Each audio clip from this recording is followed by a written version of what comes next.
ప్రార్థన చేద్దాం. నేను కొన్ని పేర్లు చెప్తాను. చిన్న బిడ్డల నుండి జోయల్ చేస్తాడు.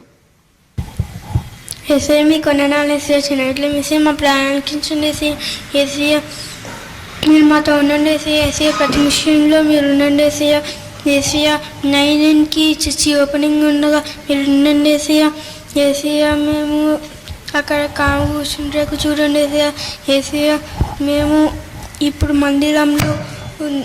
ఇప్పుడు మందిరంలో వాక్యం వింటుండగా దాన్ని మంచి గుర్తుపెట్టుకునేలా చూడండి ఏసయ్య మేము దాన్ని రిమెంబర్ చేసుకునేలా చూడండి ఏసయ్య మేము ఎట్లా భయభక్తులు కలిగేలా చూడండి తల్లిదండ్రులకి లోబడే మనసుని ఇవ్వండి ఏసయ్య మేము ఎట్లాంటి తప్పు పని చేయకుండా చూడండి మేము తప్పు పని చేస్తున్నాం మమ్మల్ని క్షమించండి చర్చిలో మేము అల్లరి చేయకుండా చూడండి మేము అల్లరి చేస్తున్నాం మమ్మల్ని క్షమించండి ఏసయ్య మేము పాపలు ఏసయ్య మీరు మమ్మల్ని అయినా కానీ క్షమిస్తున్నారు దానికి వందనాలు యేసుక్రీస్తు నామములో వచ్చినంత ఆమేన్.